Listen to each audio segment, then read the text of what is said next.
तो आज के इस विश्लेषण में एक ऐसी चीज की चीर-फाड़ होने वाली है जिसने इंटरनेट पर पूरी तरह से कब्जा कर लिया है। एक बेहद वायरल और तीखा पॉलिटिकल कॉमेडी क्लिप। दरअसल हमारा मकसद यहाँ किसी पार्टी या विचारधारा का पक्ष लेना बिल्कुल नहीं है। एकदम निष्पक्ष होकर ये समझना है कि आखिर इस डिजिटल जमाने में पॉलिटिकल सटायर यानी राजनीतिक व्यंग्य बनाया कैसे जाता है। एक छोटे से क्लिप में हंसी, आलोचना और तंज का जो जबरदस्त मिक्सचर होता है ना, आज उसी की पूरी बनावट को डिकोड करना है।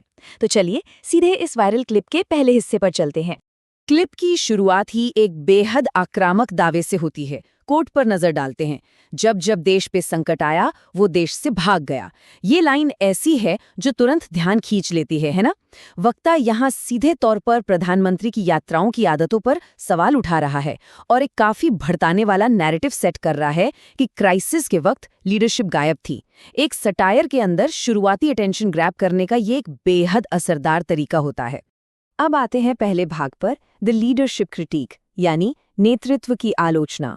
इस आलोचना में थोड़ा वजन डालने के लिए वक्ता कुछ स्पेसिफिक नंबर्स का इस्तेमाल करता है, जैसे कि ये 8,500 करोड़ रुपए का आंकड़ा जो वीआईपी एयरक्राफ्ट के खर्च के लिए बताया गया है। एक इतना बड़ा नंबर दिमाग में एकदम से एक इमेज बना देता है। पॉलिटिकल कॉमेडी में इन भारी भरकम नंबर्स का इस्तेमाल बहुत रणनीतिक तरीके से होता है, ताकि खर्च की विशालता को सीधे लीडरशिप की प्राथमिकताओं के खिलाफ एक हथियार की तरह पेश किया जा सके। और फिर इसी विशाल खर्च को लेकर एक बेहद बेतुका लेकिन उतना ही तीखा सवाल उछाल दिया जाता है कि भाई, क्या ये 8,500 करोड़ का हवाई जहाज गोमूत्र से चलेगा? वक्ता इस पूरी तरह से हास्यास्पद सवाल को एकदम बिना मुस्कुराए बेहद गंभीरता के साथ पूछता है। यही तो सटायर की असली ताकत है। किसी मुद्दे को इतना ज्यादा बेतुका बना दो कि उसे सही ठहराने वाले तर्क अपने आप में ही एक मजाक लगने लग जाएं। चलिए अब बढ़ते हैं दूसरे भाग की तरफ, डिसमिसिंग द पाकिस्तान आर्ग्यूमेंट। यहाँ काउंटर आर्ग्यूमेंट्स को खारिज करने का तरीका समझाया गया है। अक्सर पॉलिटिकल डिबेट्स में तुलनाएं होती हैं। लेफ्ट साइड में एक आम काउंटर आर्ग्यूमेंट रखा गया है कि पाकिस्तान में पेट्रोल के दाम बढ़े हुए हैं। अब इसका जवाब राइट साइड में वक्ता के इस अग्रेसिव स्टेटमेंट से मिलता है, पाकिस्तान में लग जाए आग, ये भारत का प्रधानमंत्री है। नोटिस करने वाली बात यह है कि वक्ता इस इंटरनेशनल तुलना को एकदम सिरे से खारिज कर देता है। वो पूरी चर्चा को वापस घुमाकर घरेलू नेतृत्व की जवाबदेही पर ले आता है। सीधा सा पॉइंट ये है कि पड़ोसी देश की हालत को यहाँ की समस्याओं का बहाना नहीं बनाया जा सकता। तीसरा भाग, द फॉलोअर फिनोमिनन। यहाँ टारगेट लीडर से शिफ्ट होकर उनके सपोर्टर्स पर आ जाता है। इस हिस्से में एक बड़ा शिफ्ट देखने को मिलता है। आलोचना का फोकस अब नेता से हटकर उनका समर्थन करने वाली पब्लिक पर चला जाता है। यहाँ कुछ खास कल्चरल रेफरेंसेस का इस्तेमाल हुआ है, जैसे अंधभक्त यानी ब्लाइंड फॉलोअर्स और ताली थाली बजाना। इन शब्दों के जरिए वक्ता ने राष्ट्रीय घटनाओं के दौरान दिखाए गए पब्लिक सपोर्ट को एक नया रूप दे दिया है। एक तरह से इस भारी जन समर्थन को अंधानुकरण यानी बिना सोचे समझे फॉलो करने के रूप में फ्रेम किया गया है। तो इस सब के पीछे वक्ता का नजरिया क्या है?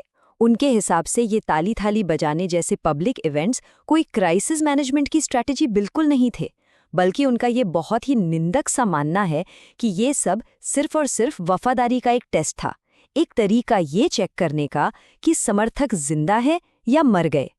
ये फ्रेमिंग पब्लिक के ब्लाइंड सपोर्ट पर एक बहुत ही डायरेक्ट और कड़वा तंज कसती है। अब आते हैं इस रोस्ट के ग्रैंड फिनाले पर, चौथा भाग, एन अब्सर्ड इकोनॉमिक सॉल्यूशन। यहाँ वक्ता शिकायत करने की बजाय एक बेहद ही अजीबोगरीब पॉलिसी का प्रस्ताव रख देता है। इस हास्यास्पद लॉजिकल प्रोग्रेशन पर नजर डालते हैं। स्टेप 1, प्रधानमंत्री सलाह देते हैं कि संकट में सोने की खरीदारी मत करो। इसके जवाब में स्टेप 2, वक्ता कहता है कि अगर ऐसी ही बात है तो 1 साल के लिए सोने की सारी दुकानों पर सील लगा दो। और बस स्टेप 3, क्राइसिस सॉल्व्ड। इस पूरे बेतुके लॉजिक को वक्ता बिना हंसे एकदम प्रोफेशनल तरीके से पेश करता है, जो इस इकोनॉमिक सॉल्यूशन की विडंबना को और भी ज्यादा मजेदार बना देता है। और इस पूरे पॉइंट को एक काफी क्लासिक मुहावरे के साथ कंक्लूड किया जाता है, ना रहेगा बांस ना बजेगी बांसुरी, जिसका सीधा सा मतलब है समस्या की जड़ को ही उखाड़ फेंकना। ये वक्ता की अल्टीमेट पंचलाइन है। सोने की दुकान ही नहीं होगी तो खरीदेगा कौन? ये सटायर को खत्म करने का एक बेहद असरदार और फिटिंग तरीका है। तो इन सारे पहलुओं पर गौर करने के बाद एक बहुत बड़ा और गहरा सवाल उठता है कि इस तरह का रैपिड फायर इंटरनेट सटायर आखिर आधुनिक राजनीतिक विमर्श को किस तरह आकार दे रहा है। सोचने वाली बात है कि कैसे ये छोटे, पार्टिजन और बेहद एंटरटेनिंग कॉमेडी क्लिप्स इतने कॉम्प्लेक्स पॉलिटिकल मुद्दों को आम लोगों तक पहुंचाते हैं। क्या ये सिर्फ और सिर्फ मनोरंजन है या फिर जनता की सोच को प्रभावित करने का एक नया और बेहद शक्तिशाली हथियार बन चुका है? चलिए, इस विश्लेषण को यहीं रोकते हैं, लेकिन इस आखिरी सवाल पर थोड़ा सोच विचार जरूर होना चाहिए।